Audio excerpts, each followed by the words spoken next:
Hey folks, so it's part one of part three of the 2014 box stock community build. Um, I really thought I was going to get a lot more done this past week than I did, since Monday was Thanksgiving up here in Canada.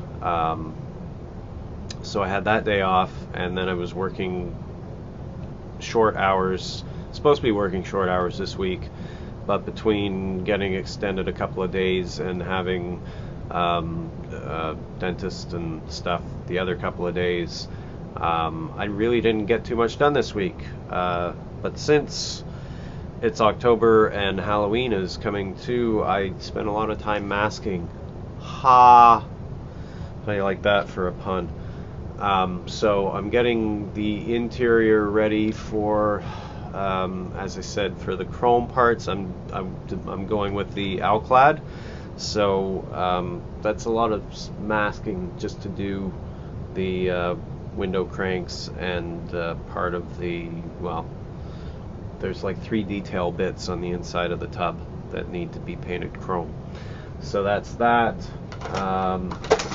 The underside, let me finish dropping stuff. The underside of the chassis, you can see I'm getting ready to do some aluminum on the pipes.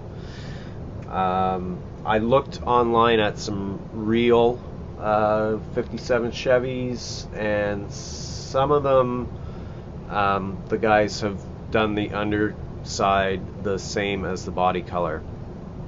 Being that this is going to be a white car, I didn't think that was going to work so well. So I went with flat black, and I'm going to pick out some of the highlights because, again, looking at the real cars, I know I did find one that looked real, not just body color real. So I'm using some of the detail stuff that I saw and that kind of thing. So aluminum. I think I might do the gas tank white, and just to spiff it up a little bit on the, I'm guessing these are mufflers here.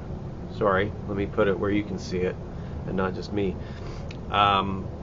Thinking of doing those, although they'll be aluminum, I'm thinking of putting a coat of clear red over them, just to show that the guy who has this car is, he wants it to look rad or cool or whatever, whatever that word would be that he would use in the 60s for it. I should know. The engine. I thought that I liked it last night when I put the clear coat on it, and then this morning when I was looking at it, can you see them? Yes. See those nice little dimples on the ends of the those pieces? So I'm guessing I'm gonna have to putty that in, because I didn't see that until I had everything painted. I told you my eyes suck. Well, they don't suck, but they're not what they used to be. So I'm thinking what I'll do is putty in those sink marks, and I still have some of my homemade orange paint, so I will be getting that done. Anyway, I was just trying to do this as a really short video, and again, I like saying that word, don't I? I told you I'm doing the body white, so there it is, all masked off, and given its gloss black coat for the alclad. There's some white survived, but that was just the flat primer coat anyway. So and remember, a lot of this, there's a lot of tape under that, so when I actually get it chromed and peel it off, the white will come back, and I'll show you what it looks like. I'm gonna hit stop on this now, and when I get back, which will be just moments for you and an eternity for me, um, we'll see what else I've managed to do to this thing. Hey, folks. Okay, so it's a couple of days later. I was hoping to get more done on the model sooner, but spent most of the day yesterday watching all this stuff that was going on in Ottawa, and the soldier that gave his life yesterday morning is actually from Hamilton. The armory I've delivered there as part of my job sometimes, and I mean, I could walk there in probably 10 or 15 minutes from where I am. I've walked my dog past there too. So, but back to modeling. So I just sprayed the alclad on various parts of the car. There's the hood, and there's the car body, and got a couple other pieces here. Might have to re-spray in a few spots, but part of the engine, another part of the engine, I think you can see that, and back bumper. Anyway, what I wanted to show you though, and then the tub. So I figured I would share the joy or the pain of removing the rubber masks on camera, and you can see along with me how well or poorly I've done.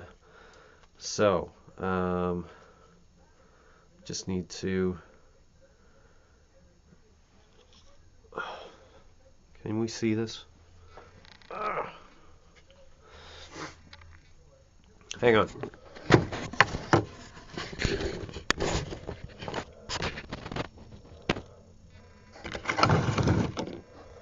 Okay, so need to get the rubber started there, and then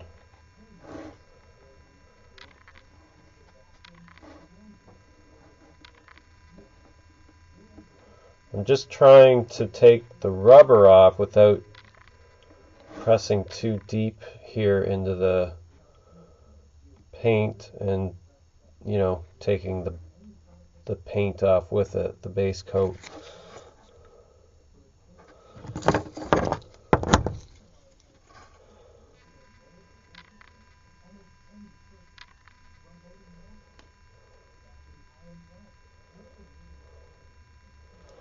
And I really probably should have my glasses on while I'm doing this.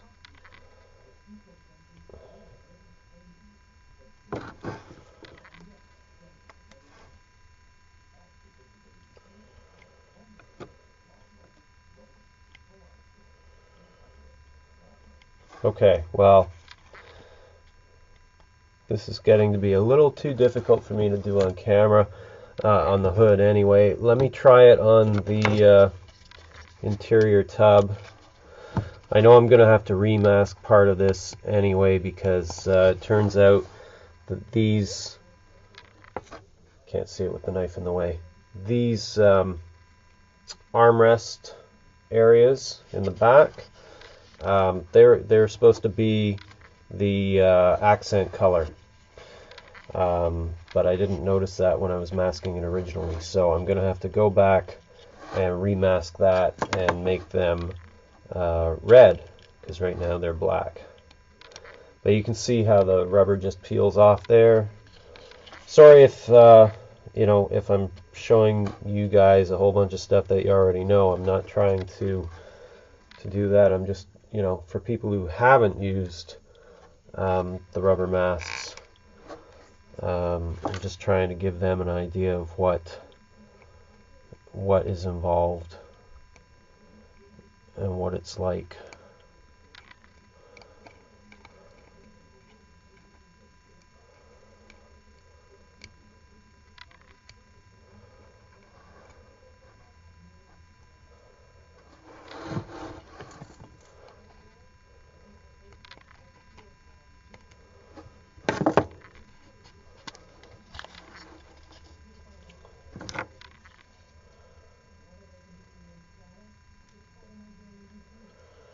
And you can see as I pull that off, you can see the crisp line that I get around what I've painted, and how it comes off like that. And I think it's a lot easier. I mean, it might be more material and more costly, but I think it's a lot easier than using tape. I don't know how you would get tape in there and have it burnished and all that without getting paint under it. Anyway, I'm going to keep peeling this, and hopefully, well, what I'll do is I'll show you how it came out, because you don't need to keep watching me do all this work. So I'll be back in a moment, and thanks for watching.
Hi, hey guys. So just a quick update.